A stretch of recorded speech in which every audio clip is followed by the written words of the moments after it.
And 12, 22 Ben Green's car has been repaired, I noticed. It's got a new rear wing, it crashed at Oulton corner, but looking a lot more prim and proper on that rear end there for Ben Green, alongside the number 12 of Reece Summerfield. His car had problems in qualifying as well. The 6 Pro 81, that's the Zipper car, Tom Hibbert versus number 4 Graham Tilley, 81 and 4 on the 6 Pro. The 7 Pro 78 and 6, 78 Colin White, 6 Chris Ingram, 8 Pro 5 and 72, 5 is Fraser Robertson and 72 by Newbold, and the 9 Pro 67 and 44, two newcomers to the championship. David Brooks, who's coming from the Intermark category, racing his national hot rod on circuits that go both left and right recently, but he makes the change to a Ginetta GT4. And away now with a good start from Tom Wrigley, although it's a really good start from Mark Davis, who's threatening for the race lead, and Tom Wrigley had to hug the pit wall there as cars nearly go straight on at Old Hall. That was Carl Bordley and one other. They've all got round the first corner though, that's good news, and I think Tom Wrigley just about holds on in front. It's Jamie Oulton. Jamie Oulton from Tom Wrigley is, they go out of Cascades for the first time, yeah, so as they went out of your sight, well, they probably side by side anyway. Yeah, to be honest, I was concentrating on cars nearly falling off at Old Hall, but I know that Wrigley didn't get a great getaway. Mark Davis was threatening him for the lead, and Oulton has probably done an Antwerp Niels and gone right round the outside of Old Hall corner. So it's worked well for him, and over Hilltop they come then for the first time. And it is like one car, in fact, for the first place as they turn in. So it is in the lead. Is in fact number 19. So sorry, it is Tom Wrigley. Tom Wrigley is in the lead. It's Mark Davis in second place, and Jamie Oulton third. That's how it was in Cascades as well. So the lead is Tom Wrigley. Second is Mark Davis, and third is Jamie Oulton. Your defence, Tom Wrigley has changed his paint job, I think. Yeah, last weekend. Well, the Donington weekend. Jamie Oulton always changes his as well. So we could have a repeat performance by somebody else from that part of the North Wales. Number 19, Tom Wrigley, leading down towards Hislops for the second time, and the white car in second place of Mark Davis. Almost side by side to third. Jamie Oulton a great pressure now from Will Byrne, all the way up from Western Supermare in Somerset, and nose to tail for third place as they did so out of the side up those challenging corners. That's Druid. Yes, anywhere on the token package, I suppose, a long way from Western Supermare. No round at Knickerbrook, which I believe is local circuit. Truxton not a million miles away, I suppose. Waiting for the cars to reappear at the end of lap 2. They do so now, pouring their way through Lodge. Just see roofs initially, and Tom Wrigley, as you say, is stepping up the marker here in terms of how quickly you can push away from everybody else. Although Mark Davis a little bit on his own as well. Jamie Oulton under pressure from Will Burns. That's the fight to keep our eye on, I'd say. 71 and 14. Jamie Oulton, race winner at Brands. Will Burns, race winner also at Brands, and then nose to tail heading for Cascades. Well, I think what's happening now, actually, as you say, Mark Davis has pulled out a large gap over Jamie Oulton in third place, and it's because he's going more quickly. He's catching the leader. So what looked like beginning to be, what was it on the clock at the end of the second lap, first to second? First to second was 0.9 of a second. Yeah, well, I'd say it could be a little bit less than this now. See what happens. We can't see what happens, but what may happen at the Isle of Heaven will be revealed to us as they come over Hilltop and head down towards Hislops. That gap, Mark Davis is on the charge. Mark has won the G50 Cup, he's won the GT5 Challenge in the past, had a spell in Troy racing last year, and is now happy to be back basically in SOK. Very, very well indeed. I think bringing that gap down. What does their sector time look like on this lap? I think it's come to, I think Mark's the quicker one. Mark Davis is quicker through sector 1, and yes, he's quicker through sector 2. Yes, that gap is coming down. Okay, so we'll see what he did at the end of this lap. Jamie Oulton was about the same speed through sector 1 as Tom Wrigley. Former Caterham champion, but at the moment he's not really in touch with the top 2, but is hanging on grimly to his third place. Leaders coming to Hislops for the 4th time. Nose to tail it is for 3rd and 4th place, but not really for the lead yet. And then we've got a group of cars with now they're still in 5th place. It is number 21, going nicely Declan turns. Just a fair amount of track test. Doesn't do that much racing, Declan, these days. Young chap from Liverpool, and where is 5th place ahead of quite a long line of cars behind him. The driver coaching, I think, around Oulton Park particularly, and other places too, so keeps himself busy. And the way. Lots of green times for the last lap, which was lap 3. So this is the end of lap 4 now. Tom Wrigley. They come through and out of Cascades. The order has changed for third place. Now that he's got through, can Will Burns do something about closing up on the two leaders? That's the question. We'll do as a question for the moment, Johnny. We'll think of some more. So over Hilltop come the two leaders, and what do you have the gap out? Was it? No, it's probably just over 5, a second. Yeah, I was going to say it's over a second, isn't it? But I think it's going to come down again. But what's happening now that we've got a new third place man in the person of Will Burns? Will be measured on the clock. Not yet making a significant inroad, but as they changed places, they held each other up, and that has meant that Declan Jones and Co being headed by Callum Poynton are that little closer. Pretty close. It was here on the split times for Burns versus Oulton. So can Jamie Oulton maybe reverse that challenge towards the end of the lap or into Oulton corner where he was overtaken by Will Burns nearly a lap ago? Declan Jones still in 5th position. We've got a car that's gone off. I didn't see how it started, but it's more than pulling off. I think it's gone off. It's stopped on the grass, coming out of Cascade. It's getting going again, so we'll have a new back marker. Okay. One of the back markers anyway, but anyway, it's right at the back now. Jamie Oulton is close to Will Ben Green, Rob Gaffney, Tom Hibbert in the 81 car ahead of Reece Summerfield, and Colin White, who is leading the AM class, so he's got ahead of Graham Tilley. Yes, Colin White in the black car, brand new black car. And the car that went off, coming out of Cascade, goes past me now, going rather slowly. It's Fraser Robertson, time of 5. But it's fine him, maybe even heading for the pit, but certainly going slowly past me. Okay. So, the leader, 19 Tom Wrigley through, yes, followed by 77 as ever was, so in second place appears to be Mark Davis. No change behind, there's a gap opening up now as Declan Jones pulls away from Callum Poynton, but Callum is even few of 4 or 5 cars behind him. Callum Poynton number 7 in 6th place. Will Burns gained a 10th on Jamie Oulton through section 1. But the line, we do have a pit lane visitor, and well predicted, that is Fraser Robinson in number 5. Over the line goes the third place battle. Still Will Burns ahead of Jamie Oulton. Then the 21 car of Declan Jones. And a nice little fight developing for 7th position between Carl Boardley and Ben Green. How do their lap times compare? Well, Green a 10th slower than Carl Boardley. I'm assuming that Colin White leads the AM class. Yep. Correct, yes. Right, so as ever was really. And Fraser Robertson has been turned around very quickly. Just a quick check over the car, a pat on the roof, off he goes. So he's back in now. Right, leaders about the same, I would say, as they come into his lots for the 7th time, heading towards half distance then in this first of only 2 races that the Ginetta GT4 Super Cup has this weekend. Yeah, much to say, and 6th and 3rd possibly down a little. As Will Burns is gradually away, but although he's not half the race then, which is something about it, I doubt whether he's going to be able to get close enough to make the room against late.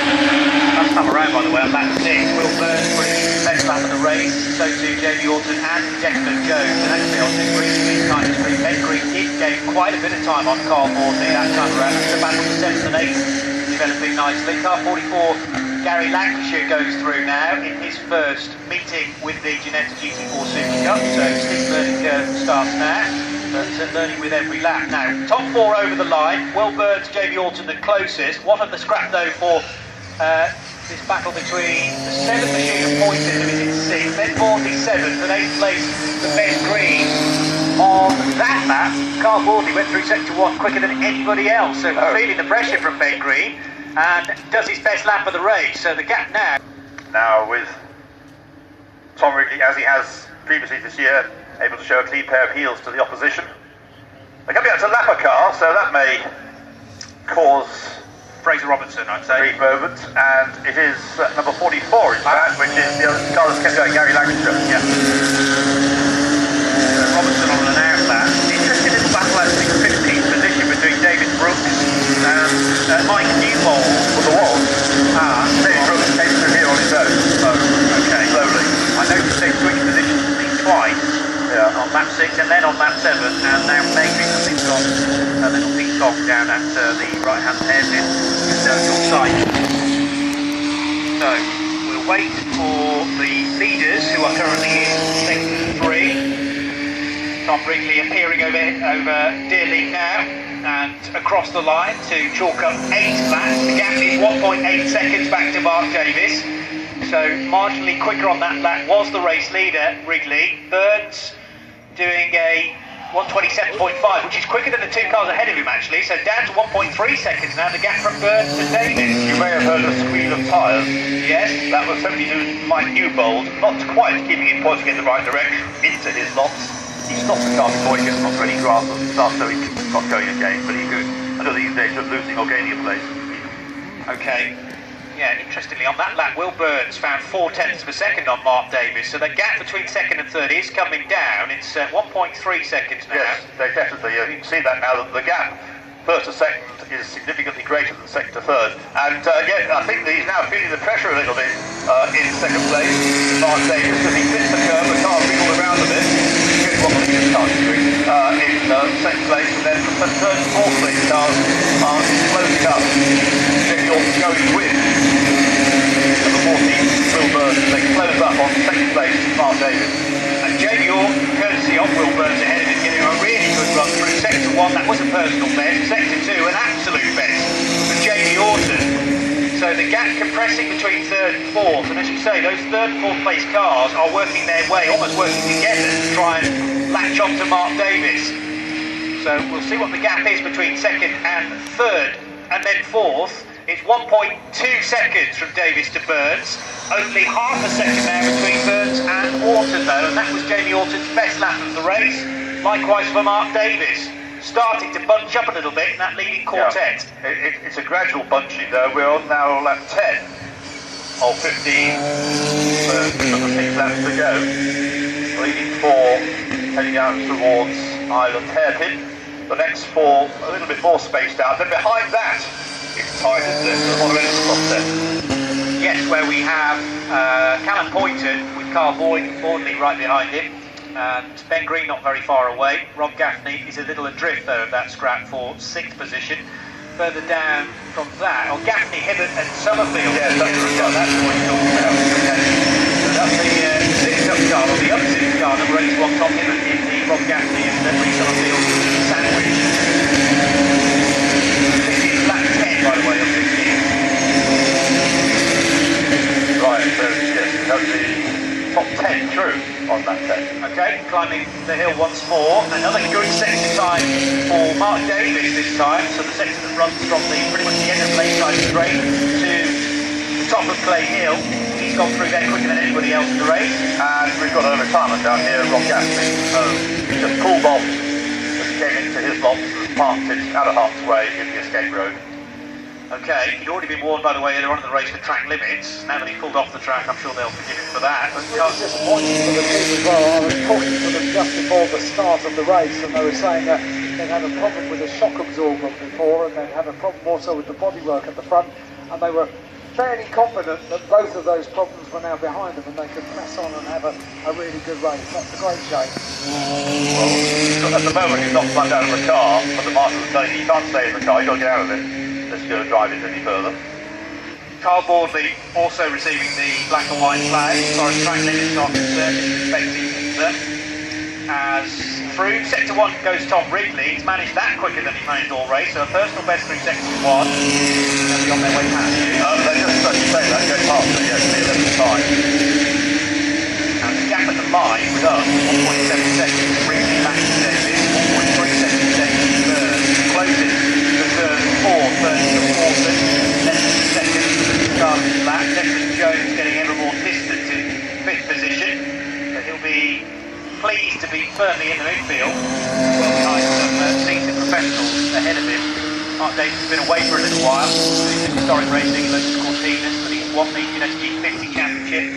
Graham Tinney going well, second in the AM class, number 4 is 12th place, who used to race in Formula Ford a long time ago, very successfully, back in the 1970s.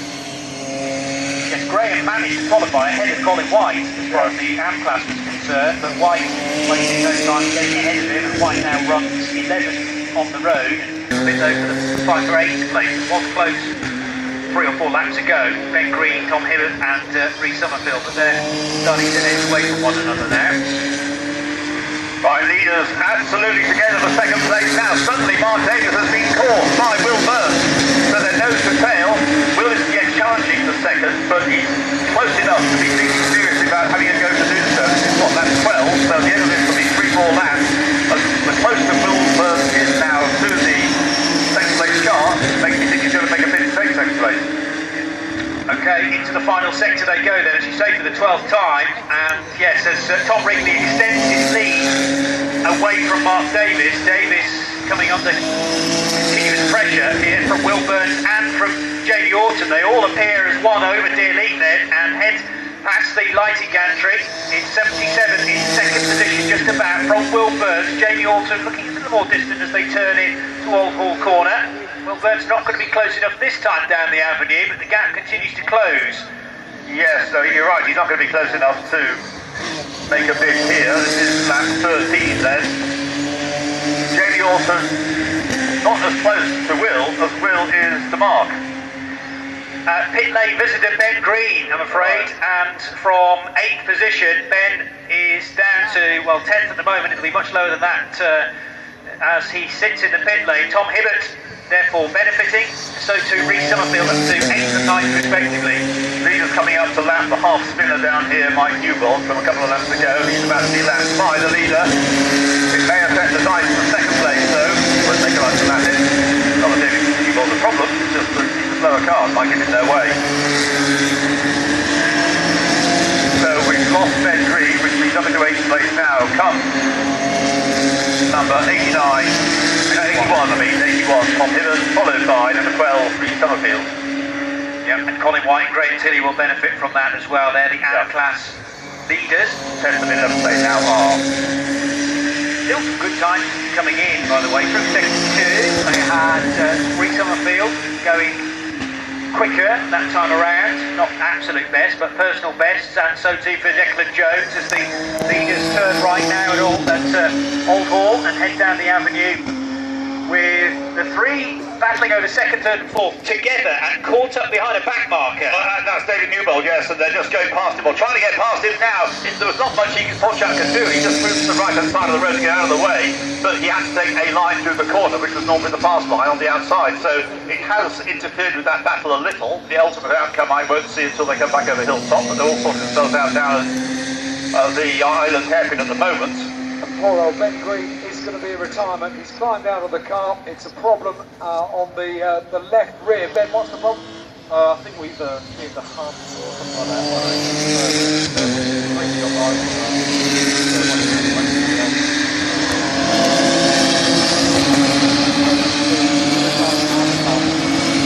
Qualifying distance as well as he gets the corner off the corner. Back with you. There was no change in the order, but they are much closer, as you will see. The 3 of them absolutely together there in 6th and 4th places. Okay. Callum Poynton with his best lap of the race, helped by an absolute best through sector 1 on lap 13, by the way. Right, leader and side by side. I think what has happened, yes, through into second place has gone. Yes, so Will Burns is now second, and the result has tried to retrieve that place coming into his lot. 77 Mark Davis got into a wriggle under braking and had to really get on the brakes to make sure he didn't get down the escape road, as a result of which he was passed on the inside by Jamie Oulton. So now Will Burns, having been second for so long, is in 4th place. Okay, yes, I'm with you. So Wrigley coming across the line, sort of oblivious to all of that was kicking off behind him. 2.5 seconds in the end, the winning margin over. Surprise second man Will Burns, but he had to be there, I suppose, to take the opportunities, and he was certainly pressurising Mark Davis. It was the back marker really that spiced things up, and as Ian says, needs to head through Island Hairpin at some point, trying best to stay off the racing line, but it's tricky when you've got 3 cars trying to pass you all at once. And Will Burns was the man that read the situation at best after a mistake from Mark Davis. Davis slipping to 4th, Burns therefore benefiting, finishing 2nd, Jamie Oulton 3rd, Declan Jones a little bit on his own towards the end of that race in 5th position, 6th place Callum Poynton, 7th position for Carl Boardley, finishing 8th, Tom Hibbert, 9th place to Reece Summerfield, and 10th position going to the A-class winner, Colin White.